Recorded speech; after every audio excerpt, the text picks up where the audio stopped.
Bem-vindos ao canal novamente. No vídeo anterior, nós vimos o que de fato é graça. Eu espero que tenha ficado entendido. Se não ficou, por favor, podem fazer perguntas, qualquer dúvida. Mas eu creio que o próprio Espírito Santo irá instruí-los a partir de então. Porque não sou eu o homem que vai instruir, eu só estou trazendo a verdade.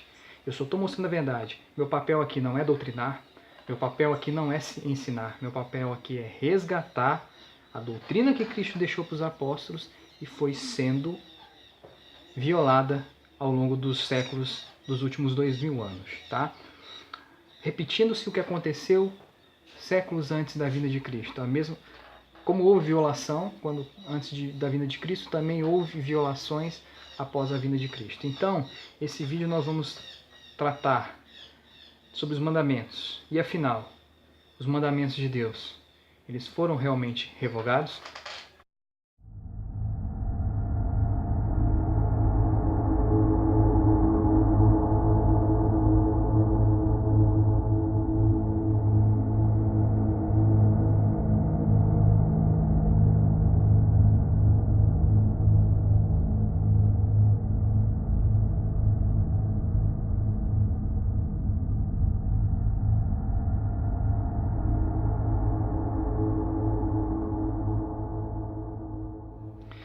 A finalidade agora desse vídeo aqui é também mostrar que aquilo que o cristianismo chama de graça, na verdade é uma normatização doutrinária feita pelo próprio cristianismo. Assim como no passado foi feita a normatização pelo judaísmo. Então essa graça que existe hoje nada mais é do que uma normatização humana feita através da doutrina da graça. Então quando Paulo estava na época combatendo os fundamentos da lei, hoje ele estaria combatendo os fundamentos da graça se ele estivesse aqui. E você vai ver ao longo desses vídeos que virão por que ele combateria os fundamentos da graça. Na verdade, aquilo que se chama graça é a lei combatida por Paulo. É a normatização humana para se aproximar do Altíssimo. A graça de hoje, na verdade, é a mesma lei que Paulo combateu quando escreveu. Porque ela perdeu todo o sentido. Assista o vídeo anterior que você vai entender o que é graça, que é totalmente diferente do que as doutrinas humanas ensinam hoje, né? É a substituição da instrução deixada por Cristo por meio da sua doutrina. Normas e decretos humanos que prepararam o mundo para a libertinagem que se vive hoje, que a teologia insiste em dizer que é o tempo da graça. Esta é a doutrina da graça que muitos se filiam e têm brigado aí nas redes sociais, dentro das igrejas, defendendo que essa é a graça. Na verdade, são normas que justificam uma libertinagem. Basta olhar para o que está acontecendo no mundo. Veja se o cristianismo, se realmente esse mundo vive debaixo da graça. Se graça é isso que o povo está vivendo, eu prefiro voltar então para a lei. Pelo menos ali tinha rigorosidade. Do jeito que está, essa bagunça, isso não é graça, isso é libertinagem. Então a primeira coisa que a gente precisa fazer aqui é separar a Torá da lei, que é tratada por Paulo, para poder compreender de fato o que foi que Jesus cumpriu e o que foi que Paulo afirmou que foi removido após o sacrifício de Cristo, tá? Para que a gente possa entender a malignidade dessa doutrina que insiste em afirmar que os mandamentos foram abolidos, que não é por obras da lei que somos salvos, mas que somos salvos pela graça. Mas esse mesmo povo que ensina isso diz que não se explica que obras são essas. Eles não explicam que obras são essas, que leis são essas e o que de fato é essa graça. E o que tem levado os homens ao erro. Por isso a gente precisa separar a Torá da lei. Tá? Torá e lei são coisas totalmente diferentes, mas que se tornaram uma coisa só, mediante os ensinos dos mestres da lei, ainda nos tempos antigos. Tá? Torá significa instrução. Tá? E ela vem de uma raiz que eu vou deixar aqui embaixo. A raiz da palavra Torá significa atingir o alvo, atirar flechas, ensinar. Portanto, pode-se dizer que Torá é a instrução direcionada ao homem para que ele possa acertar o alvo, para que ele possa ter condições de acertar o alvo. Torá significa isso. Por isso que pecado é errar o alvo. Amartia. Assista um vídeo que eu falo sobre pecado, que está lá em o verdadeiro arrependimento e o verdadeiro batismo. Está contido lá o que é pecado. Tá? Pecado não é o que se pratica hoje. São consequências do pecado. Furtar, roubar, matar, desejar, adulterar, mentir, enfim, prostituir-se. Isso são frutos por estar errando o alvo, por estar pecando. Partindo então dessa premissa, a gente já pode dizer que aquilo que o judaísmo chama de Torá e o cristianismo de Pentateuco, que são os 5 livros da lei, não são a Torá. Eu vou provar isso nos próximos vídeos. Elas contêm resquícios da Torá. Mas o que esses livros contêm mesmo é uma mescla entre os fatos históricos daquela época com uma cansativa e longa lista de normas e leis para que o povo pudesse cumprir as instruções que foi passada para Moisés através do Criador. A tudo isso se deve a pena dos escribas, a todas essas violações, esses preceitos que trouxeram fardos pesados, se deve a pena dos escribas, quando eles compilaram aquilo que foi dado pelo Senhor como instrução ao homem, e misturou essas coisas com os eventos históricos, e preencheu com a doutrina que veio sendo desenvolvida pelos mestres da lei, e que eles já estavam totalmente mergulhados nessas doutrinas, então eles imprimiram essa doutrina nos seus escritos, para que o povo então pudesse cumprir os mandamentos de Deus. Então, a lei, ela é uma normatização dada pelos mestres da lei, segundo a sua doutrina religiosa, para que o povo pudesse cumprir os mandamentos de Deus. É isso que significa. Diferença então entre lei e Torá, tá?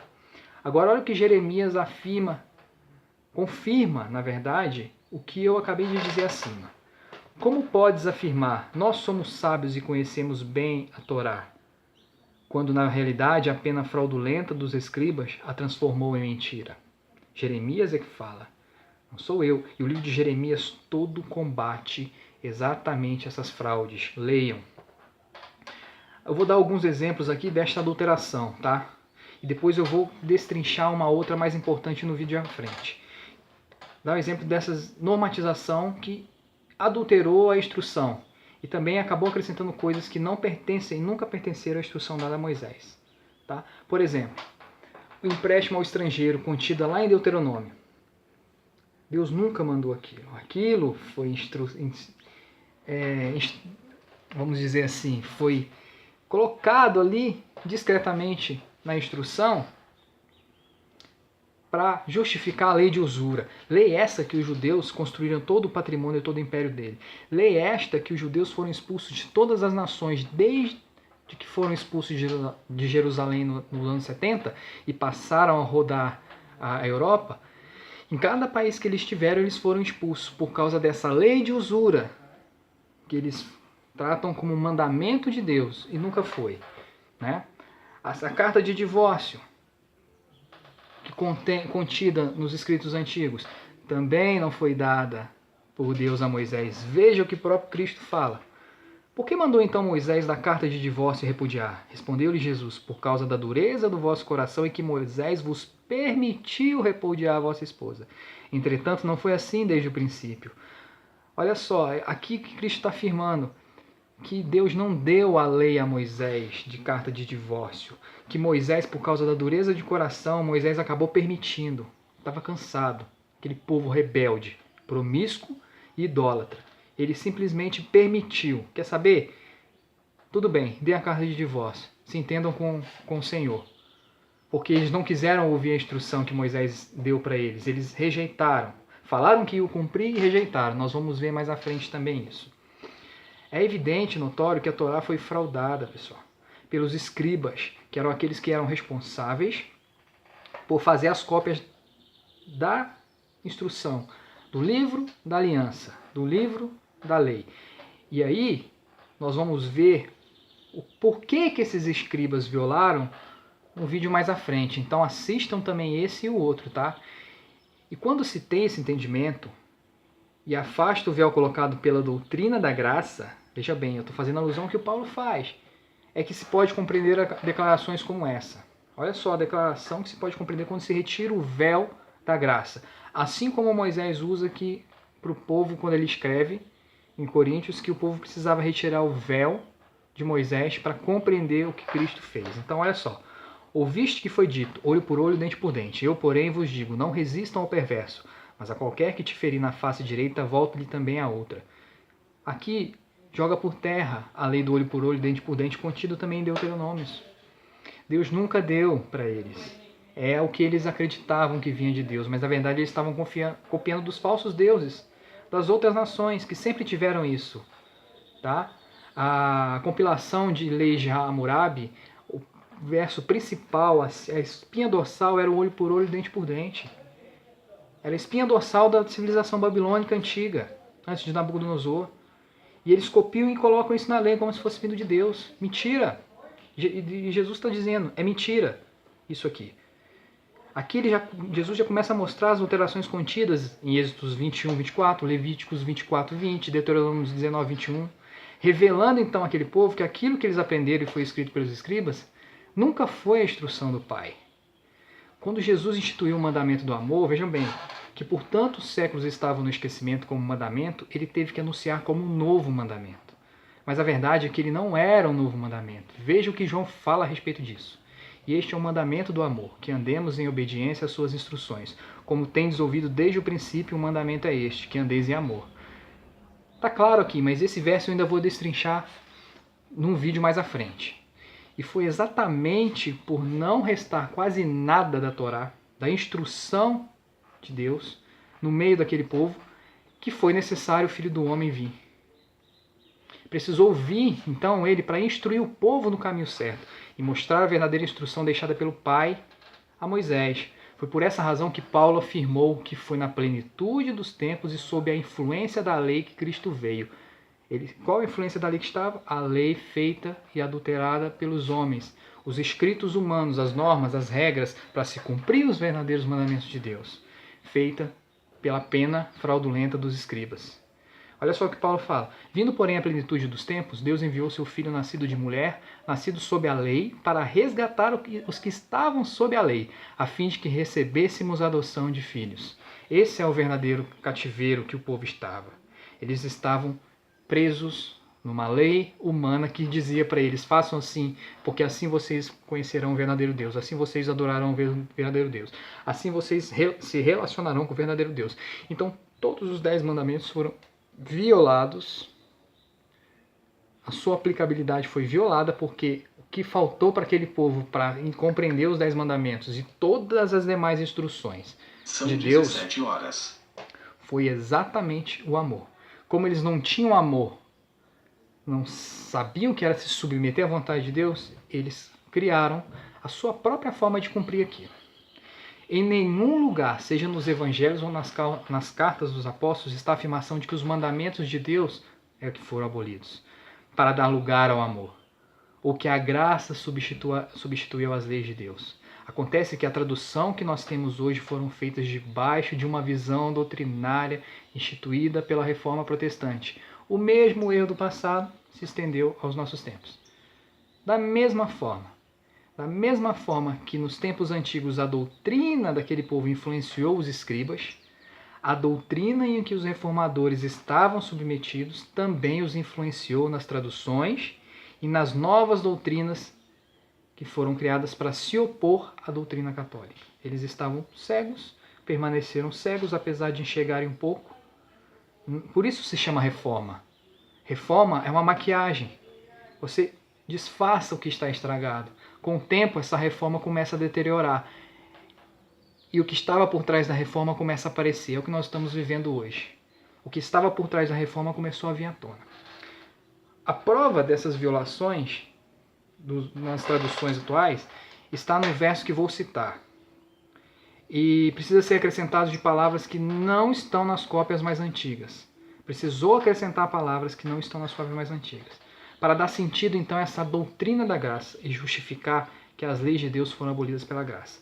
Eu vou ler só esse verso, mas leiam o texto anterior, os versos anteriores, para você ver que esse verso separado não se encaixa no texto. Olha só, a lei e os profetas vigoraram até João, desde esse tempo vem sendo anunciado o evangelho do reino de Deus. E todo homem se esforça por entrar nele, e é mais fácil passar o céu e a terra do que cair um tio sequer da lei. Veja que essa passagem é completamente sem sentido se comparado com o texto acima. Parece que são textos colados para dar sentido a algo diferente do que o verso conclui. E de fato esse versículo foi forjado para dar sentido à doutrina da graça.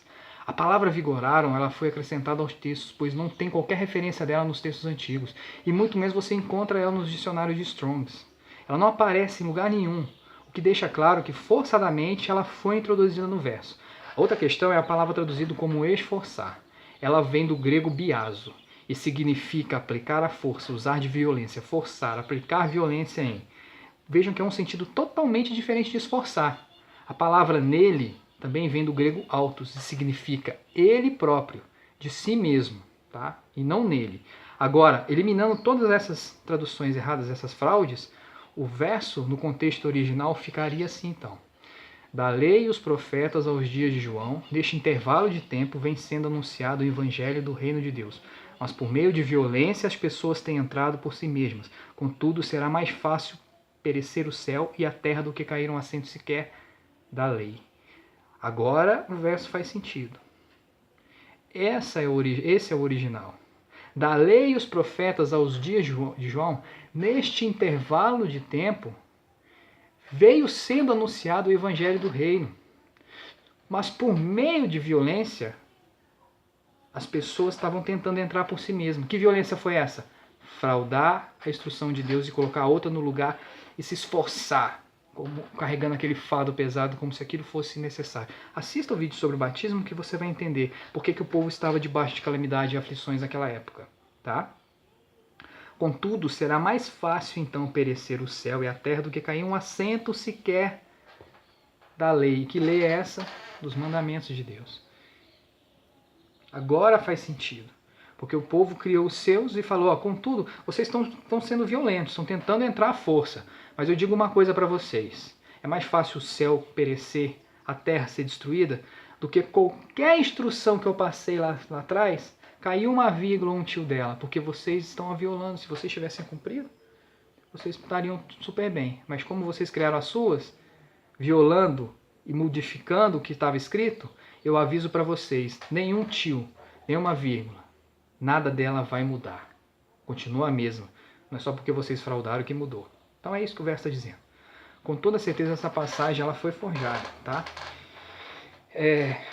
E ela destoa de todas as declarações feitas por Jesus a respeito deste assunto. Contudo, eliminando o engano, ela está em perfeita sintonia com a declaração feita por Jesus. Vejam só. Não penseis que vim para revogar a lei e os profetas. Não vim para revogar, vim para cumprir, porque em verdade vos digo, até que o céu e a terra passem, nenhum i ou tio jamais passará da lei, até que tudo se cumpra. Aquele, pois, que violar um destes mandamentos, posto que dos menores e assim ensinar aos homens, será considerado mínimo no reino dos céus. Aquele, porém, que os observar e ensinar, esse será considerado grande no reino dos céus. Porque vos digo que se a vossa justiça não excederem muito, a dos escribas e fariseus jamais entrareis no reino dos céus. E Jesus está dizendo aqui que eles estavam violando os mandamentos. Aquele, pois, que violar um destes mandamentos, posto que dos menores que seja, e assim ensinar os homens essas violações, será considerado mínimo no reino dos céus. Então, olha só, houve violação dos mandamentos. Os ensinos violaram os mandamentos. E quem Jesus aplica essa violação? Aos escribas e fariseus, porque eles criaram sua própria justiça. Aí Jesus fala, se vocês não excederem a justiça dos fariseus, vocês jamais entrarão nos reinos dos céus. Porque o que os fariseus e escribas fizeram, a justiça que eles decretaram, para Deus era injustiça. Não era justiça, porque suas leis estavam sendo violadas. Então veja bem, por terem sido fraudadas as instruções do Altíssimo, isso é, sua Torá, é que o Pai mandou seu Filho, para trazê-los de volta à instrução e libertá-los da lei criada pelos homens, que vamos ver nos vídeos seguintes.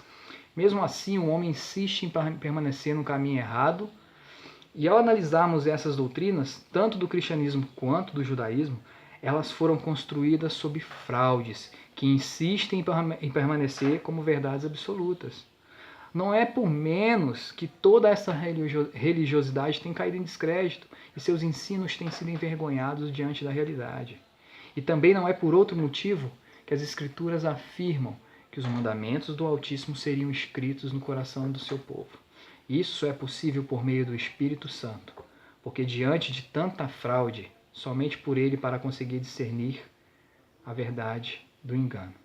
E é exatamente sobre essas questões de como essas fraudes aconteceram mais a fundo, de como a lei é gravada no coração dos homens, do que consiste a nova aliança, é que nós vamos ver nos vídeos seguintes.